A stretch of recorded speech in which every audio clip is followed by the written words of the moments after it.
যতদিন পর্যন্ত আমাদের মুখ আছে, পেট আছে, ততদিন পর্যন্ত আমাদের খানা খেতে হবে, ততদিন পর্যন্ত কাজ করে যেতে হবে। এটাই হচ্ছে আমাদের জীবনের গতি। তাই না? এই যে দেখুন আমি এখন হচ্ছে রুটি বানানোর জন্য চেষ্টা করতেছি আরকি। যদিও আমি রুটি সুন্দর করে পারি না। আবার একদল মানুষ এসে বলবেন যে, "কেন খেতে পারেন, কেন কাজ করতে পারেন না?" আরে মানুষ তো সবকিছু পারফেক্টলি ভাবে পারে না, তাই না? আসলে আমি রুটি সুন্দর করে গোল করে এত বানাতে পারি না। মানে কি ওটা মানচিত্র হয়ে যায় আরকি। যাই হোক আমি কিন্তু এই ভিডিওটা আসলে আপনাদেরকে শেয়ার করতাম না। কারণ আমার খুবই লজ্জা লাগছিল যে বলবে যে অনেকে যে, "এত বড় মেয়ে যে এখনো সুন্দর করে রুটি বানাতে পারে না।" এটা বলবেন, তাই না? তো সেজন্য আমি ভাবলাম যে থাক এই ভিডিওটা নাই দিই। এটা কিন্তু অনেক আগের ভিডিও। তো আমি গ্যালারিতে রেখে দিয়েছি। আবার ভাবলাম যে যাক মানুষের কথায় কান দিয়ে লাভ আছে। যদি আমি বানাইতে না পারি তো তাতে কি হইছে? একটা ভিডিও তো আপনাদেরকে শেয়ার করতে পারব।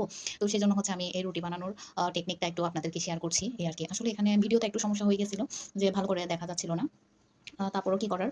কারণ হচ্ছে আমার গ্যালারিতে তেমন ভিডিও নাই। তো সেজন্য হচ্ছে আগের ভিডিও এটা একটু দিচ্ছি আরকি। আসলে এগুলো করতে, করতে না আমার যেকোনো কাজে যখন আমি দেখি যেগুলো আমার মা করেছিল আগে সেগুলো করতে, করতে আমার মায়ের কথা খুবই মনে পড়ে যায়। আসলে এগুলো আগে আমার মা করত।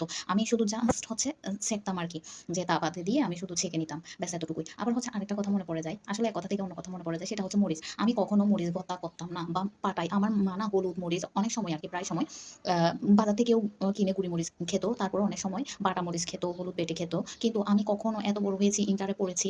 তারপরেও আমি কোনোদিনও মরিচ ধরি নাই। এগুলো আমার মা করত। আমার দিদিও করত না। আমার দিদিও অথচ অনেক বড় হয়ে গেছে, বিয়ে হয়ে গেছে। তারপরেও শ্বশুরবাড়ি থেকে আসলে আমার মা মরিচটা ধরত। কারণ আমার মা বলে যে, "তোদের হাত চলবে।" আসলে এই ধরনের ছোট, ছোট ইমোশনালি কথা যখন আপনাদেরকে শেয়ার করি না, তখন আসলে আমার খুবই মায়ের জন্য কষ্ট হয়। তো হয় না আসলে কারণ আমরা তো পড়াশোনা করেছি। হ্যাঁ, মাকেও কাজে হেল্প করেছি।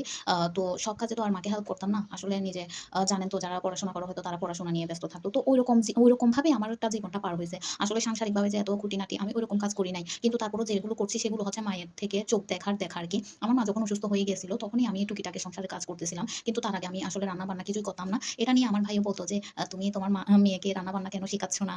এগুলো নিয়ে আমার ভাইও বলত। কিন্তু আসলে রান্না-বান্না করতে কি একদম পুরা বছর শিখতে হয় নাকি? অনেকে হচ্ছে রান্না-বান্না শিখা হচ্ছে বিয়ের আগে।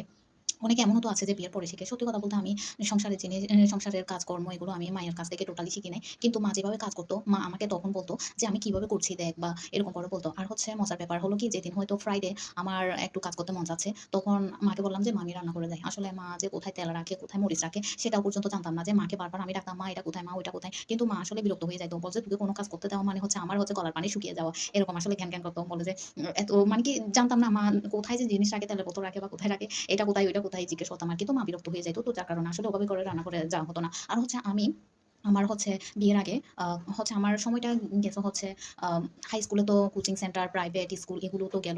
এরপর হচ্ছে যখন ইন্টারে উঠি, ইন্টার পাস করার ঠিক ৬ মাস আমি হচ্ছে ক্লাস করি। ইন্টারে কলেজে যাই আরকি ৬ মাস। এরপর ৬ মাস পর হচ্ছে আমি একটা কিন্ডারগার্টেন স্কুলে চাকরি করি। তো কিন্ডারগার্টেন স্কুলে চাকরি করি এটা হচ্ছে পার্ট টাইম হিসেবে আরকি। তো ওখান থেকে এসে এরপর হচ্ছে আমি আবার টিউশনি করাইতাম। তো টিউশনিতে সময় চলে যেত। তো সত্যি কথা বলতে আমি আবার কোত্থেকে বা কিভাবে বা সংসারের কাজ করব, তাই না? ওই সূত্র ধরে আমার কিন্তু তেমন সংসারের কাজ করাও হইতো না। তো এভাবে সময় চলে যায়। এরপর হচ্ছে ইন্টার যখন পাস করি, ইন্টার পাস করি। এরপর হচ্ছে যখন আমি এখানে চট্টগ্রাম মহিলা কলেজে চান্স পাই তো তখন হচ্ছে আমি ওখান থেকে চলে আসি। মানিকছড়ি থেকে আরকি চলে আসি। এরপর হচ্ছে ঠিক এখানে ৩ মাস থাকার পর হোস্টেলে আরকি আমাদের চট্টগ্রাম কলেজে তো হোস্টেল আছে। ঠিক হোস্টেলে থাকার পর ৩ মাস পর মার্চে আরকি আপনারা তো সবাই জানেন মার্চের ১৭ তারিখ থেকে হচ্ছে করোনার বন্ধ দিয়ে দেয়। তো তখন আবার আমি আমার বাড়িতে চলে যাই। ঠিক বাড়িতে চলে যাওয়ার ৪ মাস পরে হচ্ছে আমার মা হচ্ছে তখন গুরুতর অসুস্থ হয়ে পড়ে। ঠিক আমার মাকে হচ্ছে জুলাইয়ের ৩১ তারিখ হারাই আরকি। আর হচ্ছে তখন আমার ভাবিও ছিলেন। কিন্তু ভাবি ছিল যে তো তার বাপের বাড়িতে কারণ তিনি হচ্ছে প্রেগন্যান্ট ছিল। আসলে কি আশ্চর্যজনক না? আমার ভাবি প্রেগন্যান্ট ছিল। আর হচ্ছে এদিকে করোনাকালীনের সময় হচ্ছে আমার কলেজ বন্ধ কিন্তু আমি বাড়িতে ছিলাম। আমার মা এদিকে অসুস্থ। কিন্তু আমি না থাকলে মায়ের কি হইতো? দেখতো কে? কারণ দিদি তো তখন বিয়ে হয়ে গেছে। তো মায়ের করোনাকালীন সময়ে আমি সম্পূর্ণ মায়ের পাশে ছিলাম। আমার মা হচ্ছে একদম বিছানায় শয্যা অবস্থায় ছিল হচ্ছে ৩ মাস। ৩ মাস হচ্ছে বিছানা থেকে টোটালি উঠতে পারেনি, খেতে পারেনি। আসলে মায়ের যে কষ্টটা, আর্তনাদ, যে ব্যথা, তো সেটা হচ্ছে আমার চোখের দেখা। তো আসলে এই মৃত্যুর আর্তনাদ এগুলো যখনই আসলে চোখে ভেসে ওঠে না, মায়ের কষ্ট চোখে ভেসে ওঠে না, তখনই মনে হয় যে এই পৃথিবীতে আসলে এত কিছু নিয়ে আমরা এত অহংকার, এত লোভ লালসা করে কি হবে? এই আজ বা কাল তো এই দুনিয়া থেকে সবাইকে বিদায় নিতে হবে, তাই না? আসলে একটা কথা থেকে আমি আপনাদেরকে অন্য কথা বলছি। জানি না আপনারা কি মনে করছেন। আসলে আমি এই ভিডিওতে যে এই কথাগুলো বলব সেটা আমি আপনাদের বলব সেটা আশাও করি নাই। তারপরেও ভিডিও করতে, করতে মনে পড়ে গেছে কাছ থেকে আরকি। তো আপনারা মনে কিছু করবেন না। আসলে আমি যে আপনাদেরকে এই কথাগুলো শেয়ার করছি।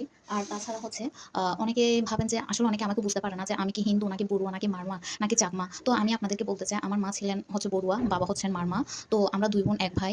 এক বোন মারমাকে বিয়ে করেছে, ভাইও মারমাকে বিয়ে করেছে। আর হচ্ছে আমি বড়ুয়াকে বিয়ে করেছি আরকি। তো সেই সূত্র ধরে আপনারা আমাকে মারমা ট্র্যাডিশনাল ড্রেস পরেও দেখেন। এরপর হচ্ছে আমাকে হচ্ছে শাড়িতেও দেখেন, পড়ুয়া শাড়িতেও দেখেন। কারণ যেহেতু আমি পড়ুয়াকে বিয়ে করেছি, তো সেহেতু হচ্ছে আমার হচ্ছে শাড়ি পরতে হয়। এরপর হচ্ছে আম যখন বাবার বাড়িতে যাই তখন হচ্ছে আমি আমাদের মারমাদের ট্র্যাডিশনাল ড্রেস পড়ি এই আরকি।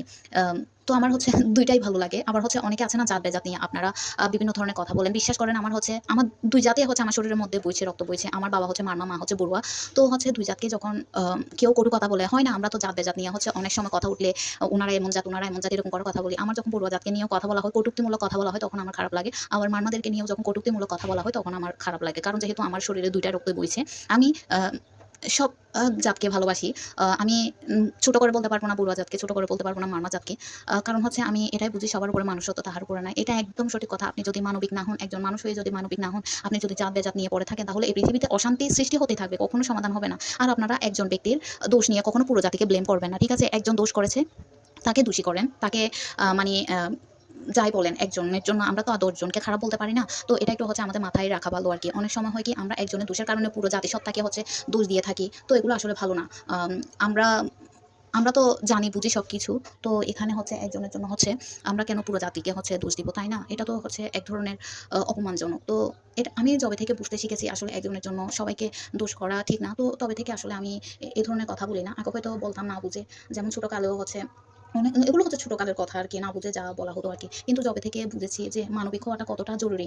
তো আসলে জরুরি, কারণ আমরা যদি একটা শান্তিপূর্ণ হিসেবে বেঁচে থাকতে চাই, তাহলে মানবিক হওয়ার ঊর্ধ্বে কিছু হতে পারে না। আপনি যত মানবিক হবেন ততই আপনাকে সবাই ভালোবাসবে। সবাই সম্মান চোখে দেখবে। বুঝছেন? ধর্ম হচ্ছে একটা মাধ্যম মাত্র। আপনি যদি মানবিক হন তাহলে সব ধর্মের মানুষ আপনাকে ভালোবাসবে। আপনি যদি একজন গুণী ব্যক্তি হন, জ্ঞানী ব্যক্তি হন, তাহলে আপনি কখনো অন্য জাতকে বা ধর্মকে নিয়ে ছোট করে কথা বলতে পারবেন না। সবাই আপনাকে সম্মান চোখে দেখবে। এটাই বাস্তব। কারণ হচ্ছে এরকম অহরহ আছে যারা আসলে জাত-বেজাত চিন্তা না করে দেশের জন্য কাজ করে গেছেন। তাদেরকে আসলে সবাই সম্মান চোখে দেখে। তো আজকে আমি আসলে অনেক কথা বলে ফেলেছি। আপনারা মনে কিছু নিবেন না।